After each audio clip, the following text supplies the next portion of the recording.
예, 이제 복음이 서서히 유대에서 사마리아로 이제는 거징을 넓혀서 이제 땅 끝까지 복음이 이제 서서히 증거되어 가는 그 과정들을 이제 보게 됩니다.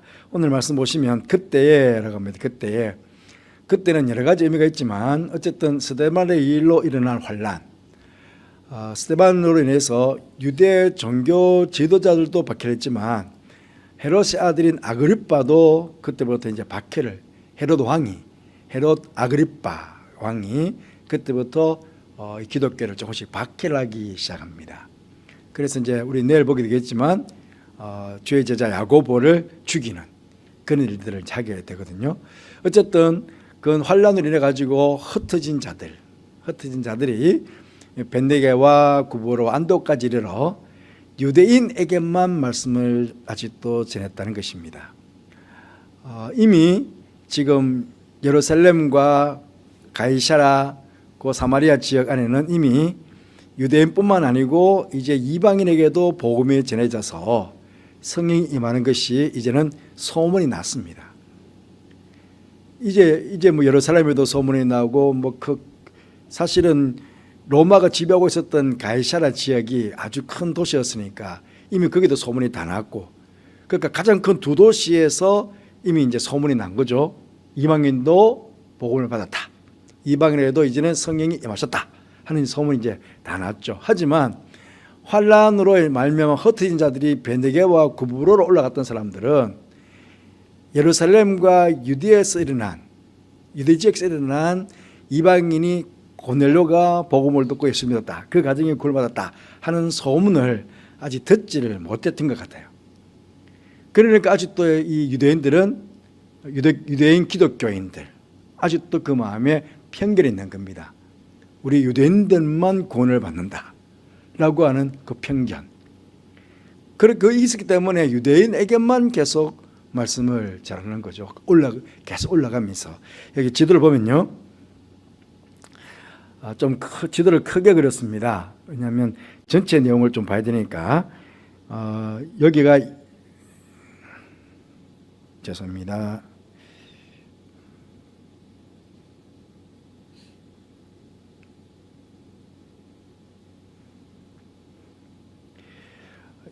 여기가 넓게 보면 예루살렘이라고 치십시다. 그런데 여기가 베니게 지역입니다. 그리고 여기가 구브로는 바나바의 고향이기도 합니다. 그리고 여기가 안디옥이죠. 세 지명이 나왔잖아요. 세 지명이 베니게, 구브로, 안디옥. 그러니까 베니게, 구브로, 안디옥까지 올라가면서 흩어지면서 그렇게 복음을 전했습니다. 이미 베니게는 이스라엘 밖입니다. 예수님께서 스로보니게 여인의 귀신 들린 딸을 고쳐주신 사건이 있습니다. 그 스로보니게는 수리아, 이 전체가 수리아 지역이거든요. 이 전체가. 그러니까 수리아의 베니게, 그래서 스로보니게라고 합니다. 요 지금 베니게 지역은 지금으로 말하면 레바논 지역입니다. 레바논 지역이고 성경적으로 보면은 두로와 시돈 지역입니다. 이미 유대 밖으로 이미 나가서 흩어진 자들이 이 베니게에 가서도 복음을 전하고, 그 다음에 멀리 간 사람들은 배를 타고 구브로까지 가서 복음을 전하고, 그리고 이제 여기가 안디옥이지만 성경에서는 수리아 안디옥이라고 부르기도 합니다. 이 안디옥이 지금 로마가 지배하고 있잖아요. 로마가 지배하고 있는 전체 세계 중에 여기가 알렉산드리아, 밑에 이집트, 여기가 알렉산드리아, 안디옥, 여기 지금 로마 끝에만 보이고 있는데요. 이쪽에 로마, 가장 큰 세계 도시가 있었는데 로마, 그 다음에 이집트에 있는 알렉산드리아, 그 다음에 수리아 지역에 있는 안디옥. 이게 가장 세계가 큰 도시고, 이게 안디옥이 세 번째 도시라고 합니다. 그때 그 당시 그때 당시에 여기 인구가 50만 명에서 60만 명 정도가 있었다고 합니다. 되게 엄청난 큰 도시죠. 여기에 유대인들만 아마 2만 5천에서 5만 명 정도까지 있었을 것이다. 그렇게 추측합니다. 우리가 이제 성경을 보면서 큰 지역들, 왜 큰 지역들이냐? 바울도 그렇습니다. 바울도 복음을 전할 때에 어쨌든 큰 도시를 중심해서 복음을 전합니다. 왜? 큰 도시에 가야 사람들이 많으니까. 그래서 선교는 도시 중심의 선교가 이루어지는데 이 흩어진 사람들도 어쨌든 큰 도시로 가면서 그렇게 복음을 전했다. 어찌 보면 이 안디옥은 이방인 지역에서 가장 큰 도시였으니까 그 도시에 이제 주님의 교회가 첫 이방인의 교회가 세워지게 되는, 그리고 여기가 이제는 이방 선교의 전초기지가 되는 그런 엄청난 일들이 이제 일어나게 되죠. 그런데 또 그 중에는 구브로와 구레네 몇 사람이라고 합니다. 지금까지는 위로 올라가면서 베니게, 구브로, 안디옥 올라가면서 유대인에게만 복음을 전했다는데 이제는 그 중에 구브로와 구레네 몇 사람이 안디옥에 이르러 헬라인에게도 말하며 라고 합니다. 그런데 보니까 헬라파 유대인이다 그렇게 주장하는 사람도 있습니다. 헬라파 유대인이라고 하지만 그렇게 해석도 되겠지만은 일단 헬라인에게 복음이 전해지는 첫 이제 복음이 전해지는데, 여러분 이게 뒤에 보시면 여기가 구레네입니다. 북아프리카 구레네고 여기가 구브로고 여기가 안독입니다. 그래서 디아스포라 유대인들이 막 흩어져 있던 유대인들이 오순절날 17나라에서 와서 디아스포라들이 유월절을 지키기 위해서 왔잖아요. 오순절을 지키기까지. 아마 유월절 오순절을 다 지키고 갔을 거예요. 왜? 한 달 상간에 유월절과 오순절이기 때문에 저 멀리 있는 사람들은 아마 유월절을 지키기 위해서 와서 오순절까지 같이 지켰을 거예요. 한 번 오는데 그러니까 먼 길 와야 되니까요. 그래서 오순절 때 이 17개 유월절 때 17개 나라에서 온 사람들이 계속 머물러 있으면서 오순절까지 지키고 가는데 그때 오순절에 성령 강림하는 것을 이 사람들이 다 경험한 거 아니겠습니까? 그런데 여기 이제 구레네 사람이 북아프리카 사람이니까 종족으로 보면 흑인이죠. 그래서 다음 보게 되겠지만은 사도행전 13장에 들어가면 안디옥에 있는 교사들 중에 바나바도 있고 니게르라 하는 시몬도 있다. 그러니까 니그로 흑인 시몬도 있다라고 이야기합니다. 그러니까 구레네 사람들, 구레네 지역의 흑인들도 안디옥으로 와서 복음을 전했다. 그렇게 볼 수 있겠습니다. 그러니까 구레네 헷갈렸습니다. 여기가 구레네입니다. 구레네, 북아프리카 구레네, 여기가 구브로. 그래서 구레네, 구브로, 안디옥. 이 구레네 사람들이 흑인인데 흑인들도 수리아 안디옥까지 와가지고 이제 헬라인에게, 왜냐하면 이 사람들은 다 유대 나라 밖 사람들이니까, 유대인들이 아니니까 어찌 보면 더 쉽게 헬라인들에게 더 쉽게 복음을 전할 수 있지 않았을까, 우리가 그렇게 추측해 볼 수 있습니다. 그래서 이제 헬라인에게도 말을 하였는데 예수를 전파하니까 주의 손이 그들과 함께 하시매라고. 주의 손이, 그러니까 이게 이방인에게 복음이 전해지는 것도 하나님의 뜻이구나 하는 것들이 이제는 복음을 전하는 현장에서 이제 느껴지게 되는 겁니다.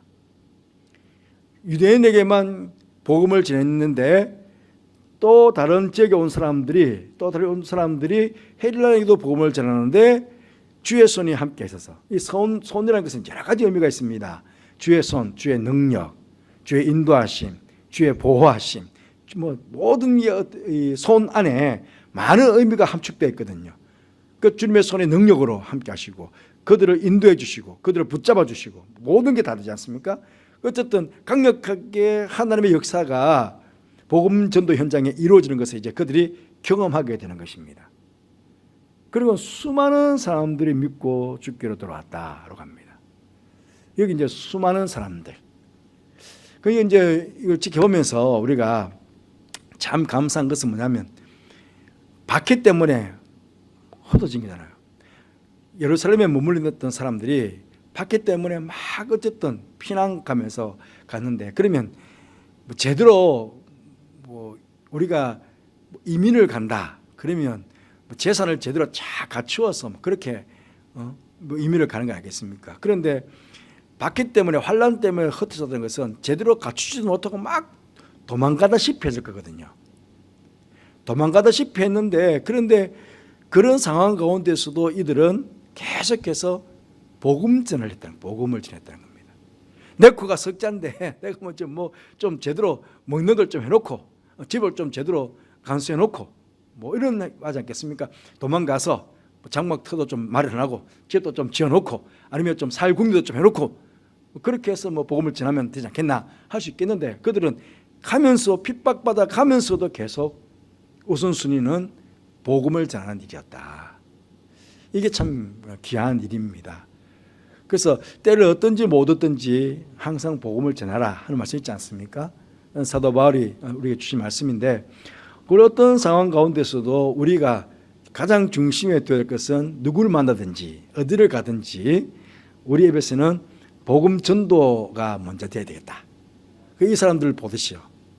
그 멀리 있던 사람들이 어쨌든 예루살렘 왔다가 또다시 핍박받아 흩어지면서도 그들은 계속해서 가는 곳마다 복음을 전했다 하는 것들을 보면 시사하는 바가 크죠. 왜냐하면 우리가요 옆 동네로 가는 게 아닙니다. 옆 동네로 가는 게 아닙니다. 여기 예루살렘에서부터 안디옥까지는요 직선거리로 350km가 넘습니다. 여기 구레네에서는 더 멀겠죠. 안디옥까지. 그럼 그냥 옆 동네 가서 복음을 전한다는 그런 차원이 아닙니다. 직선거리로 350km니까요. 길 따라 걸으면 얼마나 먼 거리입니까? 지금처럼 차를 타러 온 건 아닙니다. 차를 타고 가는 것도 아니고 걸어서 가야 되니까. 그 먼 길을 걸어가면서 거기까지 가서 복음을 전했다. 참 대단한 일이 아니겠습니까? 앞에 우리 앞에 지도만 탁 펼쳐지고 있으니까 한눈에 이 지도가 한눈에 다 우리 눈에 들어오니까 지명이 다 보이지만, 사실은 그때 그 당시 2000년 전 한번 생각해 보십시오. 길인들 제대로 나 있었겠습니까? 그 먼 길을 찾아가면서도 그들 마음의 중심 속에서는 하나님의 복음을 전하는 것, 그게 우선순위였다 하는 것이죠. 그래서 참 초대교회 성도들에게 우리가 배울 점이 참 많지 않나.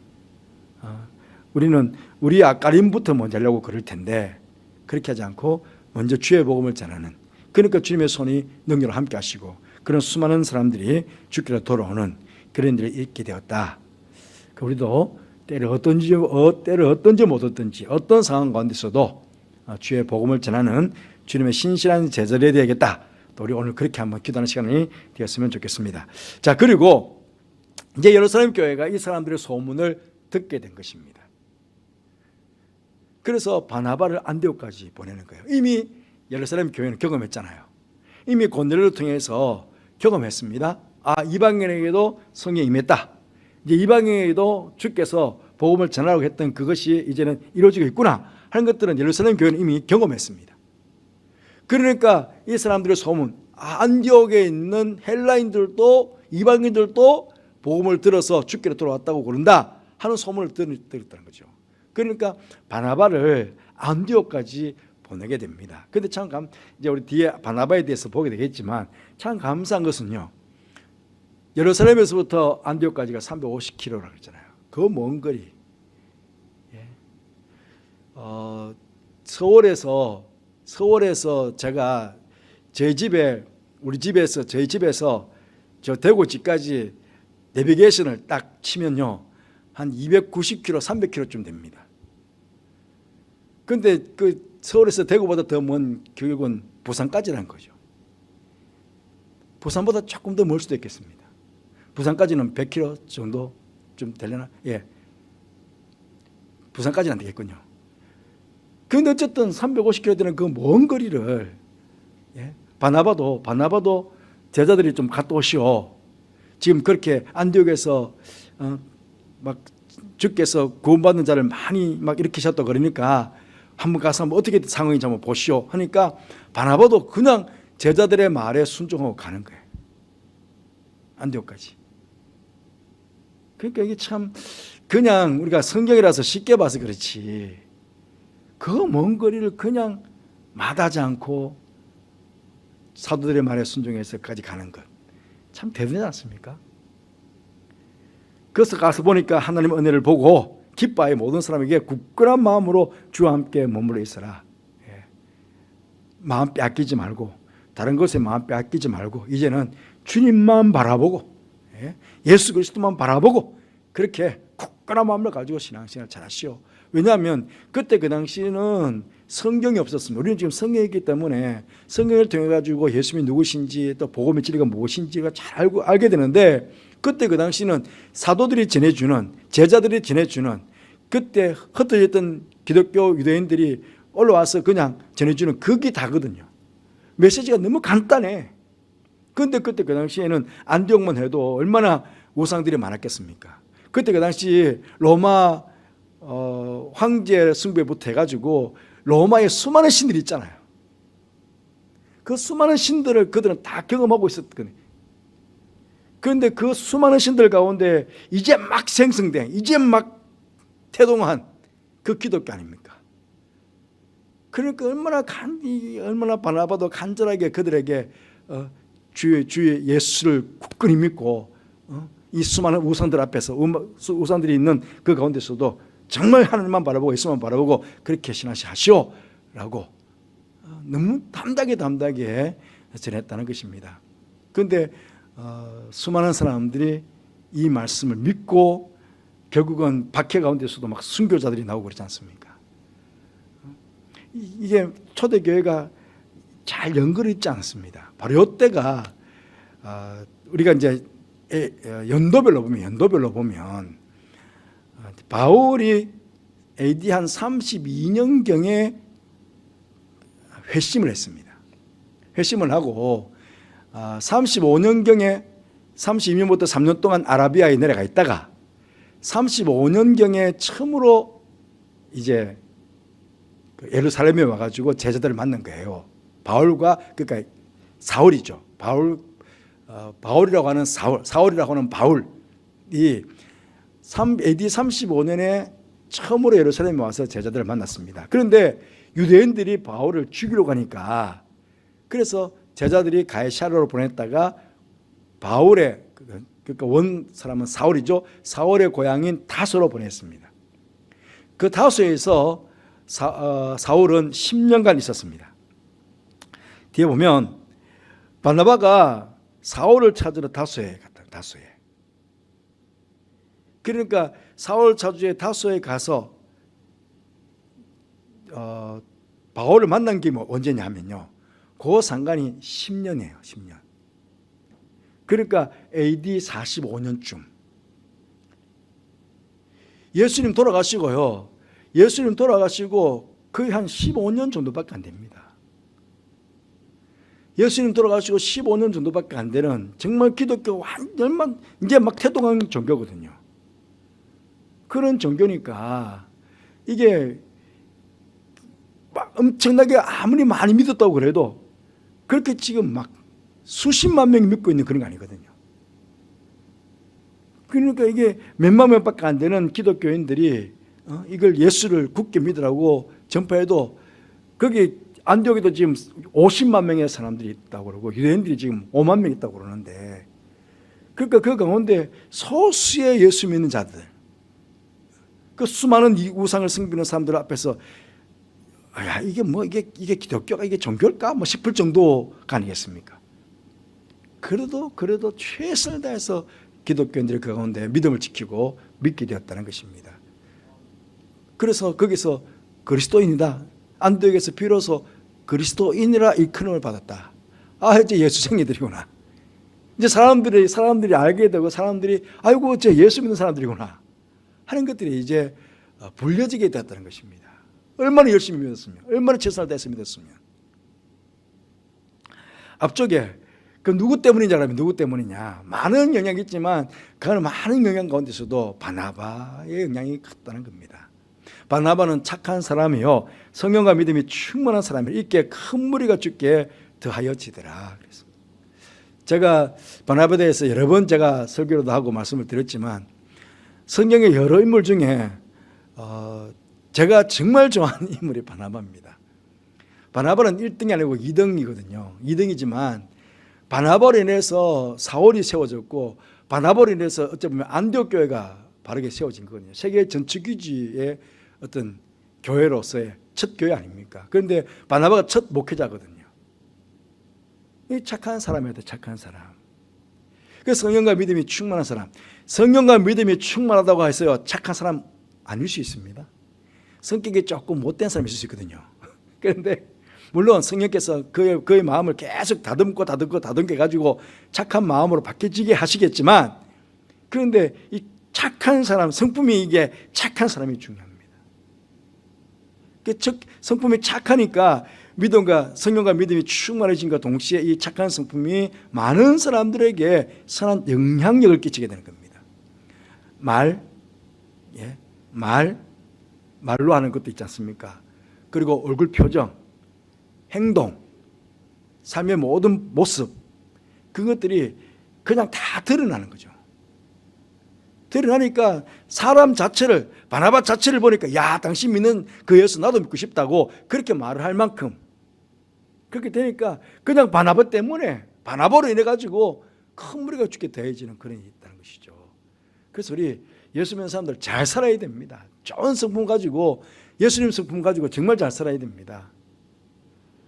이 예수 믿는 게 뭐 저래, 이렇게 되면 안 되지 않습니까? 야 정말 예수 믿는 사람 훌륭하구나, 이 말을 들어야 되니까 바나바는 거기서 그 말을 듣게 된 것이죠. 그러면 얼마든지 보십시오. 바나바는 자기로 인해 가지고 무리가 다 대해진 거야. 안디옥 교회가 자기 때문에 막 부흥했어요. 그러면 그냥 혼자 목회도 되잖아요. 그런데 사울을 찾으러 가는 거예요. 여기서부터 안디옥에서부터 여기가 닿습니다. 여기가 닿습니다. 해안으로 그냥 바다로 직선 거리가 150km쯤 되고요. 걸어가면 210km입니다. 350km 걸어갔다가 또 사울을 찾으려고 210km를 걸어간 거예요. 5가지. 그런데 여기 찾으러 간다는 말이 사울을 막 애써 찾았다는 뜻이 있답니다. 우리는 그냥 찾으러 갔다 하지만은 사울을 꼭 만나서 그를 꼭 내가 데리고 와야 되겠다, 그런 마음을 가지고 간 거예요. 자기 혼자 목회도 되는데 왜 사울을 찾으러 갔을까요? 이미 바나바는 아마 바울에게 들었을 거예요. 사울에게 들었을 거예요. 자기가 다메섹 도상에서 예수님을 만났는데 이방인의 사도로 자기를 세운다고 그러더라 하는 이야기를 분명히 바나바는 사울에게 들었을 겁니다. 그렇기 때문에 어떻게 보면 지금 다수의 10년 동안 언둔에 있잖아요. 사울이 언둔에 있는데, 그런데 기어이 바나바가 찾아가가지고 세상 밖으로 데리고 나오는 겁니다. 왜? 사울에게 하나님의 뜻이 있거든요. 사울에게는 하나님께서 주신 사명이 있거든요. 그거를 바나바가 아니까 결국은 바나바가 사울을 이끌어서 데리고 나오는 거예요. 그래서 데리고 와서는 둘이 교회에서 1년간 모여서 함께 가르쳤다는 거예요. 함께. 지금은 바나바 사울입니다. 바나바 바울입니다. 그런데 어른과 숙제는 이제 사울이 앞서게 되고 바나바가 뒤로 가게 됩니다. 그렇지만 바나바는 절대로 그것 때문에 속상해하지 않았다는 거예요. 바나바는 바나바로서 최선을 다하고 사람을 세우는 일에 최선을 다했습니다. 자기가 안디옥 교회 목회자였지만 그러나 그럼에도 불구하고 기어이 사울을 모시고 와가지고 데리고 와가지고는 같이 함께하면서 13장에 가보면요, 안디옥 교회 교사도 바나바가 제일 처음 나옵니다. 그리고 사울은 제일 꼬병이에요. 4번째로 나와요. 그런데 어느 순간인가 사울이 제일 앞서 나오는 이름이 되는데, 그러면서 바나바는 그냥 자연스럽게 역사의 뒤안길로 그냥 사라집니다. 사라지더라도 하나님 앞에 갔을 때 절대로 사울 못지않는 상급을 저는 바나바가 받을 것이라 생각합니다. 성경에 거의 대부분이 이제 뒤로 가면 사울 이야기만, 바울 이야기만 나옵니다. 바울이 기록한 성경만 기록되어 있습니다. 그럴지라도 하나님 앞에 섰을 때 상급은 바나바도 못지않은 상급을 하나님께서 주시지 않았을까, 저는 그렇게 생각하거든요. 바나바라는 이름이 나와 있지만 사실은 우리가 부르는 것이고, 바나바 스스로는 이름도 없이 빛도 없이 주의 일들을 감당하기 위해서 애썼던 사람일 것이다. 자기가 앞서가지 않고 주님의 십자가가 항상 앞서가도록, 자기는 십자가의 뒤에 물러나가. 그래서 어쨌든 일꾼이 있으면 다 앞세워서 그들 하여금 주의 일들을 감당하도록 그렇게 맡겨가는 그런 사람이었다. 어찌 보면 우리가 주의 일을 하면서 때로는 내가 앞서서 따라오시오, 나를 따라오시오 해서 앞서가도 되겠지만, 그러나 때로는 다 앞서가도록, 뒤에서 다 앞서가도록 이렇게 세워가는, 일꾼을 세워가는 그런 일들도 누군가는 해야 되는데, 저는 내가 앞서갈 테니까 뒤로 따라오시오 하는 것보다는 앞으로 다 가십시오, 앞으로 다 가세요 해서 뒤에서 밀어주는 바나바 같은 이런 일꾼들이 교회에서 더 많아야 되지 않겠나 하는 생각을 해보게 되고요. 저도 그렇고 여러분도 그렇고 바나바가 되었으면 좋겠습니다. 다 같이 갑시다, 먼저 가세요, 함께 갑시다 해서 같이 교회를 세워나가는 그런 일이 있기를 바랍니다. 그리고 이제 그때에 예루살렘에서 선지자들이 나온대요. 이 선지자들은 신약에서 처음 나옵니다. 선지자라는 이름이 여기서 처음 나오는데요. 기독교인들 중에 성령이 충만해가지고 말씀을 전하는데, 그게 말씀에 예언의 은사가 있었던 사람들, 방언의 은사와 예언의 은사, 말씀의 은사 있지 않습니까? 이 선지자들 가운데서도 성령이 충만해서 주님 주시는 예언의 은사가 있었던 사람들이 선지자들이 아닌가, 성경학자는 그렇게 추측하고 있습니다. 그런데 이 선지자들이니까 많이 있었다는 거예요. 그런데 그 중에 특별히 이제 아가보라 하는 선지자가 성령이 충만해가지고는 천하의 흉년이 들리라 라고 예언합니다. 천하에. 하지만 성경학자들은 그 전체 지역보다는 아마 팔레스타인 지역, 왜냐하면 안디옥에 있는 성도들이 형제교회, 여기는요 힘들어가 유대에 사는 형제들에게 보좌한다고 그랬으니까 유대 지역, 그러니까 예루살렘을 중심한 유대 지역에 아마 흉년이 있었을 것이다. 왜? 안디옥에도 흉년이 있었으면 자기들 지금 먹고 살기가 급한데, 그런데 자기들이 아니고 밑으로 보면 결국은 안디옥 지역보다 유대 지역에 아마 흉년이 컸을 것이다.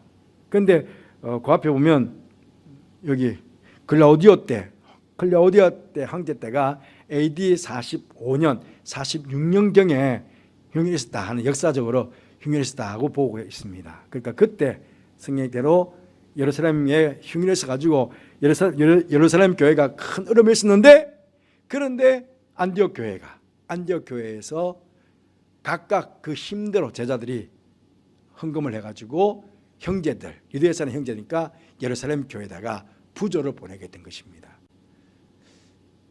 어찌 보면 부조를 보낼 만큼 안디옥 교회가 컸다고 볼 수도 있고, 또 바나바나 사울이 잘 교육을 시켰다.